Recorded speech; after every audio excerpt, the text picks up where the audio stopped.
సుమన్ అనే వ్యక్తి పుట్టిందే ఆ శ్రీనివాసుని క్యారెక్టర్ చేయడానికి అని చెప్పి ఇప్పటికే కొన్ని లక్షల మంది నమ్మేశారు. మీరు నమ్మేయడం కాదు, నిజం కూడా అది. ఆ పాత్ర గొప్ప అంటే ఆ పాత్ర గొప్పతనం అటువంటిది. అయితే ఆ పాత్ర సుమన్ గారి దగ్గరికి వచ్చే ముందు శోభన్ బాబు గారి దగ్గరికి వెళ్ళింది, ఆయన చేయలేను అన్నారు. తరువాత సుమన్ గారి దగ్గరికి వచ్చింది అని చెప్పి అంటారు. మీ దాకా వచ్చింది ఈ న్యూస్? లేదు సార్, అది రూమరే. ఎందుకంటే అప్పుడు నాగార్జున గారికి ఏజ్ వైజ్గా ఈక్వల్గా ఉండాలి, ఓకే, ఇమేజ్ వైజ్గా ఈక్వల్గా ఉండాలి, అప్పుడే బ్యాలెన్స్ చేయగలుగుతాం అని చెప్పేసి డిసైడ్ చేశారు సార్. ఇది రూమరే.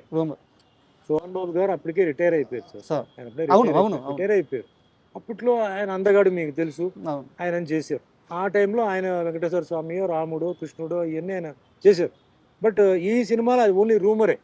ఎందుకంటే ఏజ్ బ్యాలెన్సింగ్ ఉంది, ఇమేజ్ బ్యాలెన్సింగ్ ఉంది సార్.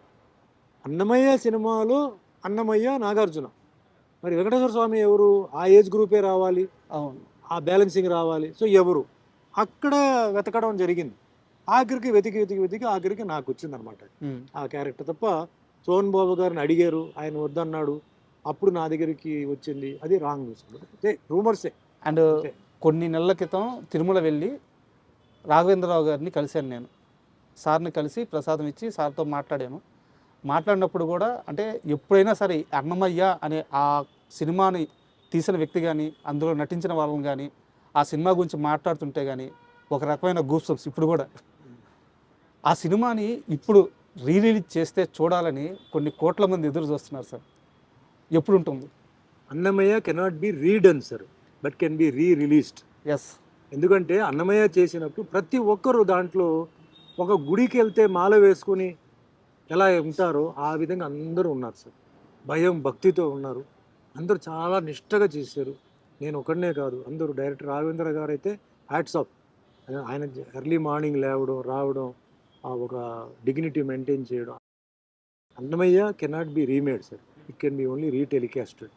అదే సార్, ఇప్పుడు అది డిజిటల్గా మళ్ళీ కరెక్షన్స్ చేసి మళ్ళీ అది చేయాలి. ఆ రాఘవేంద్ర గారే చెయ్యాలి, ఆయన చేతిలో ఉంది. అది రావాలి, మళ్ళీ ఒక రౌండ్ అది తిరగాలి అనేది నా కోరిక. అంటే మీ నోటి ద్వారా వస్తే చాలా ఈజీగా పని అయిపోద్ది. వెంకటేశ్వర స్వామి గారికి మనం మెసేజ్ పెట్టాలి. ఆ వెంకటేశ్వర స్వామి దాన్ని మళ్ళీ రీరిలీజ్ చేసి, అంటే ఇప్పుడున్న డిజిటల్ కరెక్షన్స్తో, డిజిటల్ సౌండ్స్తో, వాటితో చేసి, అంటే డాల్బీ సిస్టమ్ ఇలాంటివన్నీ బాగా ఇప్పుడు చేంజ్ అయింది కదా, ఆ లెవెల్లో దాన్ని చేస్తే నిజంగా చాలా గొప్ప విషయం, చాలా గొప్ప సినిమా అవుతుంది. అండ్ అది ఆయనే, రాఘవేంద్ర గారే దాన్ని చెయ్యాలి. మేమందరం వెయిటింగ్ సార్ ఆ సినిమా. నేను జీవితంలో ఎంతోమంది డైరెక్టర్స్తో వర్క్ చేశాను. రాఘవేంద్ర గారితో నేను కమర్షియల్ సినిమా చేయాలని చెప్పి అనుకున్నాను, అవకాశం రాలా.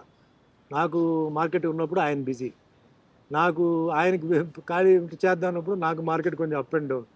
ఆయనంతా ఒక సిస్టమ్, నీకు వదిలేసాను, తర్వాత చూద్దాను. కానీ భగవంతుడు ఏం చేశాడు, అద్భుతం, అదంతా వద్దురా నీకు, అంతకన్నా బెటర్ ఇస్తాను నేను రాఘవేంద్రరావుతో, ఉండని చెప్పి ఇది ఆయన చేతులతో నన్ను చేశారు. ఆ సినిమాలో అంత గొప్ప పేరు, ఆ సినిమాలో ఆ లుక్, ఆ సినిమా ఆ ఫీలింగ్ అది వచ్చిందంటే డైరెక్టర్ రాఘవేంద్ర గారు, ఎంటైర్ టెక్నీషియన్స్ అండి, అందరికీ వందనాలు. అలాగే అవకాశం ఇచ్చిన నాగార్జున గారికి, మోహన్ బాబు గారికి, అందరికీ నేను పాదాభివందనాలు నేను చేస్తాను సార్. ఇందాక శోభన్ బాబు గారి ప్రస్తావన వచ్చింది కాబట్టి ఒక క్వశ్చన్ సార్. శోభన్ బాబు గారు ఇన్వెస్ట్మెంట్స్ విషయంలో ఇండస్ట్రీలో చాలామందికి ఒక మార్గనిర్దేశం చేశారు. ఆయన మాట విని లైఫ్లో బాగా సెటిల్ అయిన వాళ్ళు చాలామంది ఉన్నారు అని చెప్తారనమాట. మీరు మీ లైఫ్లో ఇన్వెస్ట్మెంట్స్ ఎలా చేశారు? ఈరోజు మీ ఫైనాన్షియల్ పొజిషన్ ఎలా ఉంది? నేను అప్పట్లో నాకు అంత సీరియస్గా నేను అంటే ఈ మల్టిప్లికేషన్ తర్వాత ఇవన్నీ నేను చేయలే సార్. సో నేను మీకు చెప్పాను కూడా, నేను డబ్బు విషయంలో ఏంటంటే ఇండస్ట్రీలో ఉండాలి తప్ప డిమాండ్, సినిమా ఆపేయడం, లేకపోతే అది చేయడం ఇది చేయడం అవన్నీ నేను చేయలే. కొన్ని లాస్ట్ మినిట్లో కొన్ని ప్రొడ్యూసర్స్ నాకు ఇవ్వలేదు, అది పోలేదు. సో ఫైనాన్షియల్గా చెప్పాలంటే నేను పెద్ద సౌండ్ నేను చెప్పను, ఐఎమ్ జస్ట్ ఓకే. అసెట్స్ అనేది ఉన్నాయి, అక్కడక్కడ నాకు అసెట్స్ ఉన్నాయి.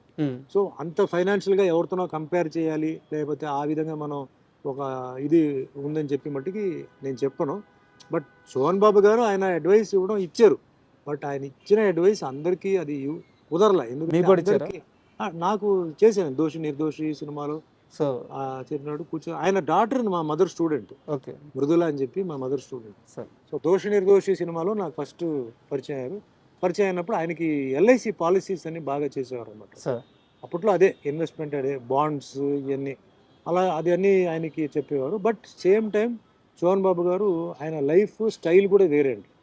ఆయనదన్నీ branded shirts, branded shoes, branded glass, perfumes, ఇవన్నీ చాలా క్లాస్, చీప్ ఇది ఉండదు ఆయనకి. అప్పట్లో కారు కూడా ఏంటంటే ఆయన మంచి మాడిఫైడ్ కారు ఇలాంటివన్నీ ఆయనకి ఇది ఉండే, అంటే ఆ షోక్ ఉండేది అనమాట.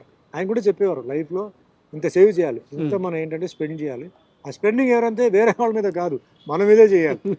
మనం మంచి ఆర్టిస్ట్ కాబట్టి మంచి బట్టలు, మంచి బయటికి వెళ్ళినప్పుడు మనం సినిమా షూటింగ్ బట్టలు వేరే, మన స్టైల్ ఇలా ఉండాలి, అలా ఉండాలి అని చెప్పేవారు. పర్ఫ్యూమ్స్ అన్నీ ఆయన దగ్గర బాగా నాకు చెప్పేవాడు. ఆయన పర్ఫ్యూమ్స్, ఏమేమి పర్ఫ్యూమ్స్, గ్లాసెస్, ఎస్పెషలీ ఆయన గ్లాసెస్ పిచ్చి బాగా ఉండేది. సో అట్లా ఆ లైఫ్ కూడా ఎంజాయ్ చేశాను, ఈ లైఫ్ కూడా ఎంజాయ్ చేశానండి. ఆ బ్యాలెన్స్ కూడా perfect life. Perfect life. Perfect life ఎక్కడ చెప్తున్నానంటే ఫ్యామిలీని ఆయన ఎప్పుడు సినిమా ఫీల్డ్కి తీసుకురాలి. సార్ ఫ్యామిలీగానే ఉండేది. ఆయన మట్టుకు వచ్చి సినిమాకి వచ్చేసి మళ్ళీ వెళ్ళిపోయేవాడు. సోహన్ బాబు ఫ్యామిలీని ఎక్కడన్నా మీరు సినిమాలు చూసారా? లేదు సార్, ఉండదు. ఫ్యామిలీ. మొన్న రీసెంట్ గా ఆయన మనవడు డాక్టర్ అయ్యి బయటకు వచ్చాడు. లేకపోతే ఫ్యామిలీ ఎప్పుడు బయటకు రా, కొడుకు కానీ కూతురు కానీ ఎవరు రాలేదు. హీరో సుమన్ గారు కూడా ఈ విషయంలో సోహన్ బాబు గారిని ఫాలో అవుతున్నారు. 100% సార్. ఫ్యామిలీగానే ఉంటుంది. పని అంటే పని అంటే ప్రోగ్రాము, ఫంక్షన్. ఎందుకంటే ఆ ఫ్యామిలీ లైఫ్ అనేది డిస్టర్బ్ అవ్వకూడదు. వర్క్ ఇంటికి వెళ్దు, ఇల్లు వర్క్కి రాదు. ఓకే, నేను వర్క్లో ఉన్నప్పుడు ఇంటి నుంచి ఫోన్ రాదు, నేను ఇంటికి వెళ్ళినప్పుడు ఆ ఫోన్ అక్కడికి రాదు. వాళ్ళకి వేరే మనిషి ఉన్నారు, వాళ్ళు చూసుకుంటారు. అంత అవసరం అయితే తప్ప. అంటే ఇప్పుడు సెల్ ఫోన్ ఉంది కాబట్టి మెసేజ్, ఎమర్జెన్సీ, వాట్సాప్ మెసేజ్, మాట్లాడాల్సిన పని లేదు, వాట్సాప్ మెసేజ్. ఫ్యామిలీకి ఒక ఫ్యామిలీ దొరకడం అనేది చాలా అదృష్టం సార్. ఒక భార్య, పిల్లలు. ఎందుకంటే ఇప్పుడు చూస్తున్నాను కదా, అన్ని సిస్టమ్ మారిపోయింది. తల్లిదండ్రులను ఎవరు అంటే గమనించట్లేదు, మాట్లాడడం. ఎందుకంటే 2 సైడ్ల మిస్టేక్ ఉంది. ఎవరికి వాళ్ళు తల్లిదండ్రులు బిజీ అంటున్నారు, ఫారెన్ అంటున్నారు, ఆ ఫంక్షన్ అంటున్నారు, ఈ మీటింగ్ అంటున్నారు. మరి ఎప్పుడు మీరు పిల్లలతో టైం స్పెండ్ చేసి, పిల్లలు ఎవరితో మాట్లాడాలి? పక్క ఇంటి వాళ్ళతోనా, పని వాళ్ళతోనా, ఎవరితో? అది అర్థం చేసుకోవాలి.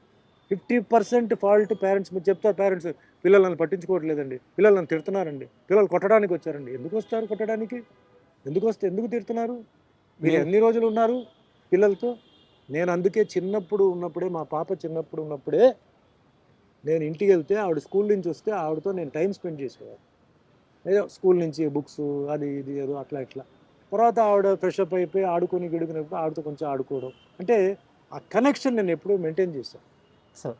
ఇంక్లూడింగ్ ఆవిడ స్కూల్ బస్లో ఎప్పుడైతే దిగుతుందంటే, నాకు షూటింగ్ లేకపోతే కారు తీసుకొని నేను మెయిన్ రోడ్కి వెళ్ళిపోయి ఆవిడ పికప్ చేసి నేను తీసుకొచ్చేవాడు. సో ఆవిడ మైండ్లో నాన్నగారు ఫ్రీగా ఉన్నప్పుడు నన్ను చూసుకున్నారు, బిజీగా ఉన్నప్పుడు ఆయన చూసుకున్నారు. ఖచ్చితంగా అటాచ్మెంట్ ఉంటుంది ఇప్పుడు ఉంటుంది.